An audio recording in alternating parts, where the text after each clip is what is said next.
Souvenir à la mémoire des 6 millions de juifs assassinés par les nazis pendant la Seconde Guerre mondiale en Israël. On le sait, une cérémonie d'ouverture aura lieu ce soir. La traditionnelle sirène durant laquelle Israël se figera pendant 2 minutes retentira aussi demain matin à 9h, heure de Paris. Et puis en France, la lecture des noms, la fameuse lecture se déroulera au mémorial de la Shoah à Paris à partir de ce soir, 19h. Pendant 24 heures, les noms de 31 convois du numéro 38 au numéro 73 seront prononcés. Et pour en parler, notre invité ce matin, c'est François Heilbronn, vice-président du mémorial de la Shoah. Bonjour.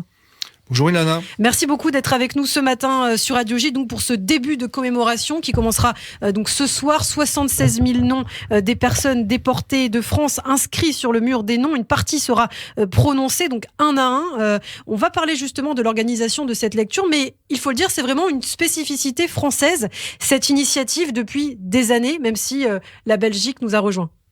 Tout à fait, c'est une initiative, et d'ailleurs il faut rendre hommage, un réel hommage à celui qui a conçu cette cérémonie, qui nous a quittés au mois d'août dernier. C'était le rabbin Daniel Farhi du MJLF, du mouvement du judaïsme libéral de France, qui est maintenant Judaïsme en mouvement. Et Daniel Farhi a eu cette idée parce que Daniel était le rabbin des fils et filles des déportés juifs de France. Et il a accompagné Serge Klarsfeld et tous les militants des fils et filles dans toutes leurs actions en Allemagne, notamment dans le jugement des procès, et il réfléchissait justement pour ce jour de Yom HaShoah, qu'est-ce qu'on pouvait faire.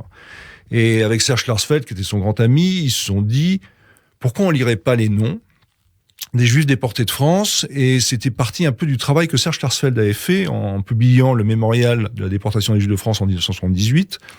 Ils avaient les noms, et puis Serge Klarsfeld et les fils et filles avaient inauguré à Roglit en Israël un mur qui est pas très loin d'Yad Vashem, à Roglit, où il y a inscrit des pages, c'est pas un mur où c'est gravé, mais en fait, on présente les pages du mémorial de Serge Klarsfeld avec les 76 000 noms des Juifs déportés de France. Et ils se sont dit, pourquoi on ne les lirait pas? Et au tout début, ils se sont dit, en fait, en 24 heures, on va faire une lecture pendant toute la durée de Yom HaShoah, comme il se fait dans la tradition juive. La fête dure les 24 heures de la commémoration. On va lire ces 76 000 noms. Et ils se sont mis à lire, ils se sont installés, en fait, tout près de la synagogue du MJLF, qui est proche du lieu du Veldiv. Ils sont sur la place du Veldiv, et là ils se sont mis à lire. Ils étaient très peu, c'était une dizaine. Et en fait, ils se sont rendus compte qu'en 24 heures, on ne pouvait pas lire 76 000 noms, on peut lire à peu près 30 000 noms. Donc il faut 2 ans et demi, pratiquement les 3 ans qu'on met pour lire un Sefer Torah, pour lire les 76 000 noms des Juifs déportés de France. Et comme vous l'avez indiqué dans votre introduction, à partir de ce soir 19h, nous allons lire les convois 38 à 73. Alors justement, comment c'est choisi exactement? Pourquoi du numéro convoi 38 au 73? Est-ce que c'est vous qui décidez? Est-ce que c'est une organisation plutôt complexe? Comment ça se passe? Non, en fait, c'est à partir du moment où ils ont commencé à lire en 1991, donc ça fait 31 ans que cette cérémonie existe. Depuis 2005, et avec l'inauguration du mur des noms au mémorial de la Shoah, cette cérémonie n'a plus lieu au Veldiv, mais a lieu au mémorial de la Shoah. En fait, en 1991, ils ont lu 30 000 noms. Ils sont arrêtés à un convoi, parce que les 24 heures étaient terminées, et l'année d'après, ils ont repris au convoi où ils s'étaient arrêtés. Et c'est justement le principe, quasiment, la lecture du Sefer Torah à la synagogue tous les samedis. On lit sur plusieurs années. Ben là, on lit sur plusieurs années. Et donc, l'année dernière, on s'est arrêté à la fin du convoi 37. Et ce soir, nous allons commencer au début du convoi 38, qui est le convoi qui est parti le 28 septembre 1942. Alors, il y avait des enfants, je crois, aussi, parmi ces personnes qui ont été déportées. Comme vous l'avez indiqué, il y avait 31 convois. Et dans ces 31 convois, il y avait 31 667 juifs qui ont été déportés. Et il y avait 4 504 enfants. Et en fait, c'est des convois, entre le convoi 38 et 73, c'est des convois qui sont partis entre le 28 septembre 42 et mai 1944.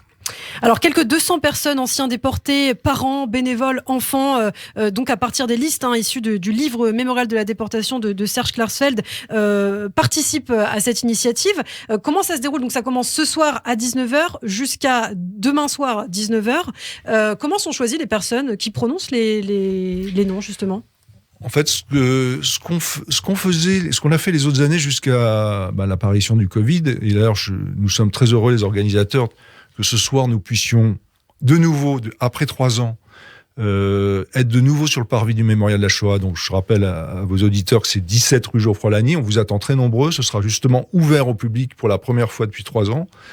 Ça commence à 19h. Je prononcerai en tant que président de la commission Yom HaShoah un discours introductif pour rappeler les circonstances et l'organisation de la lecture. Après, il y aura 6 rescapés des camps de la mort, avec 6 enfants du Talmud Torah de Judaïsme en mouvement qui allumeront 6 bougies à la mémoire des 6 millions de Juifs assassinés. Et après, il y aura le témoignage d'une rescapée qui s'appelle Isabelle Choco, qui n'est pas une rescapée française, mais une rescapée juive polonaise, mais qui est une femme formidable et qui va témoigner de son parcours. Et après le témoignage d'Isabelle Choco, il y aura le début de la lecture. Alors, pour répondre précisément à votre question, la lecture se fait, en fait, c'est souvent les familles, puisque dans les convois, il y a évidemment beaucoup de gens qui ont des proches qui s'inscrivent auprès des organisateurs de Yom HaShoah, et c'est surtout le judaïsme en mouvement qui s'occupe de cette partie-là. Ils s'inscrivent pour pouvoir lire. Et en fait, à chacun, on donne une liste de lecture, on donne 50 noms à lire. Et donc, effectivement, c'est principalement les familles qui lisent, mais c'est aussi des mouvements de jeunesse. Il y a les éclaireurs israélites, il y a l'Union des étudiants juifs de France. Et alors, cette année, on a un format hybride, c'est-à-dire qu'on lira physiquement sur le parvis du mémorial de 19h ce soir jusqu'à 1h30 du matin. Ah oui, d'accord.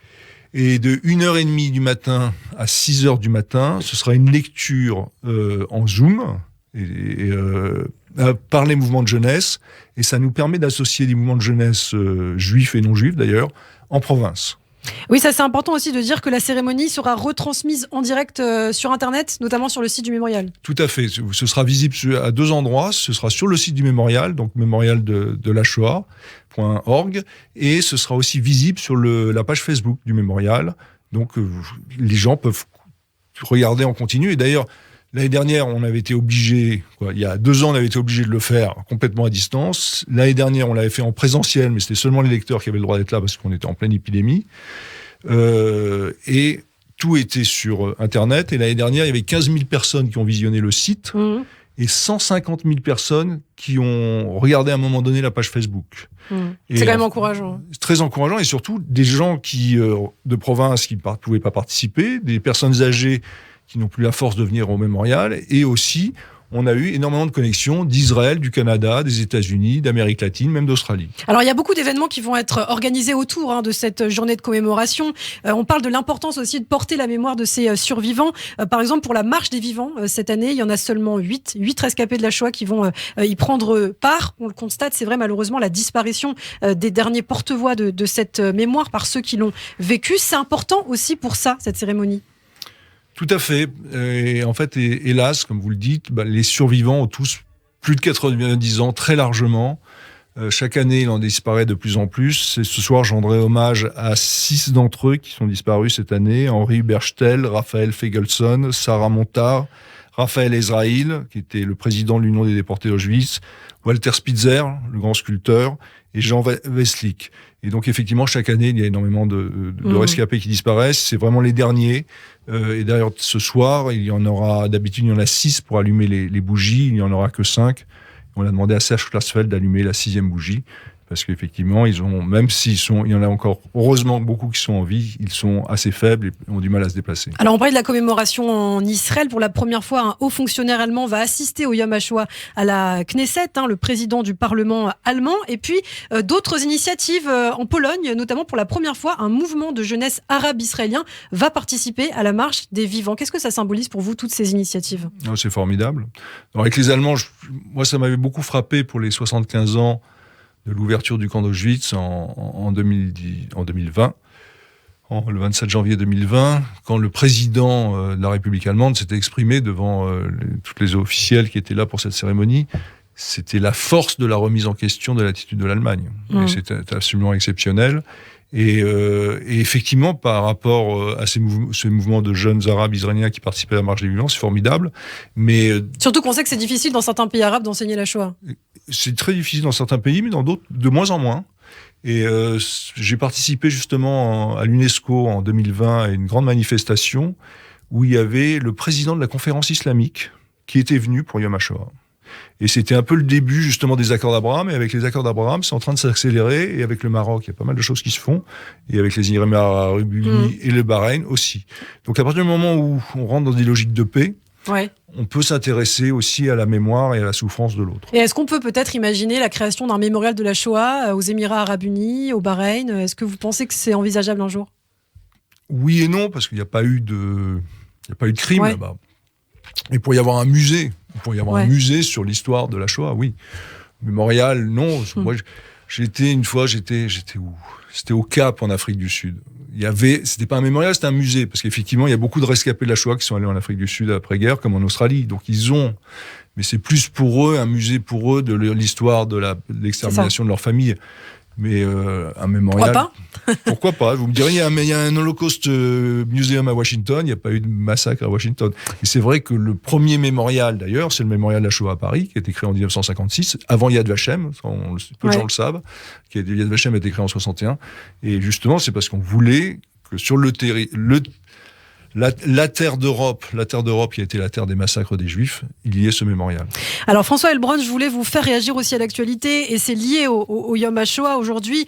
Que symbolise cette journée? Ces journées aussi, quand on voit dans notre pays qu'il y a 50% de nos concitoyens qui votent pour des partis extrémistes, que ce soit à droite ou à gauche, que certains candidats à la présidentielle remettent en cause aussi les lois mémorielles, veulent remettre en cause les lois mémorielles, on pense à Éric Zemmour, ou encore que Marine Le Pen, qu'on sait proche de personnalités très controversées, arrive à un score historique lors de ce second tour. Elle est arrivée donc à 42% ce dimanche.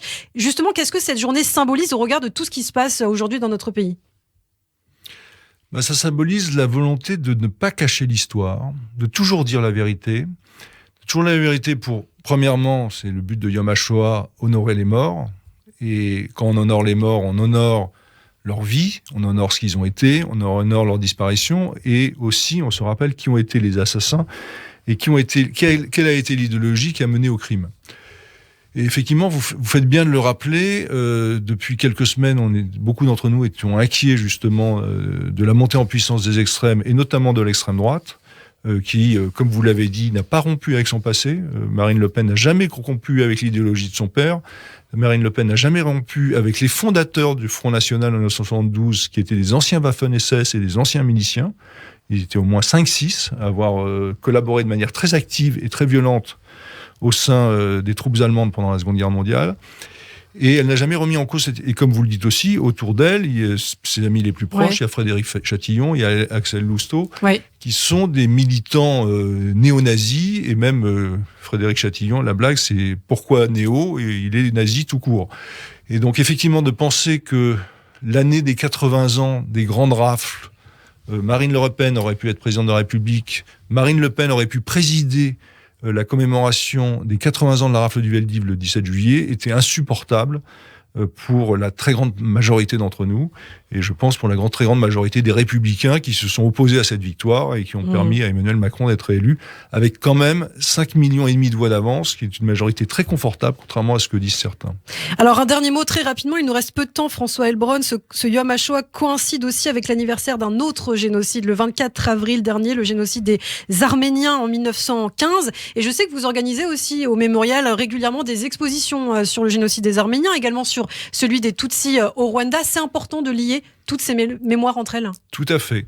Chaque génocide est différent. C'est pas la concurrence des mémoires. On n'est jamais dans la concurrence des mémoires. Mais l'étude des génocides est absolument clé.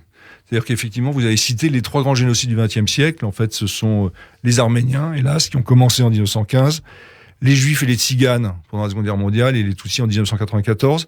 Et nous les étudions toujours en parallèle. Et d'ailleurs, dans nos formations de professeurs, dans nos accueils d'élèves, nous faisons toujours la comparaison. Et d'ailleurs, nous prévoyons de créer une salle d'études des grands génocides du XXe siècle au sein du Mémorial de la Shoah, parce qu'on a libéré des bureaux et on a plus d'espace maintenant pour faire des salles d'exposition. On va avoir une salle d'études comparées des génocides, parce qu'il est très intéressant de voir les points de comparaison. Évidemment, les techniques de mise à mort sont différentes, mais souvent le processus génocidaire est le même. On passe de la haine, du mépris, à l'insulte, à l'appel au meurtre et au meurtre. Alors, les techniques du meurtre sont pas les mêmes. On n'a pas tué les Arméniens comme on a tué les Juifs, on n'a pas tué les Tutsis comme on a tué les Juifs ou les Arméniens. Ça, ce sont des techniques. Mais en fait, le processus génocidaire est le même, et c'est intéressant de les comprendre, et pour éviter justement que ça se renouvelle. Eh bien, merci beaucoup François Heilbronn pour toutes ces précisions. Je le rappelle, vous êtes vice-président du Mémorial de la Shoah, et donc vous étiez avec nous ce matin pour commémorer, bien sûr, pour parler de ces commémorations, le Yom HaShoah, la journée du souvenir à la mémoire des 6 millions de Juifs assassinés pendant la Seconde Guerre mondiale, et donc la lecture des noms qui commencera ce soir au Mémorial de la Shoah à partir de 19h. Merci beaucoup, à très bientôt sur Radio J.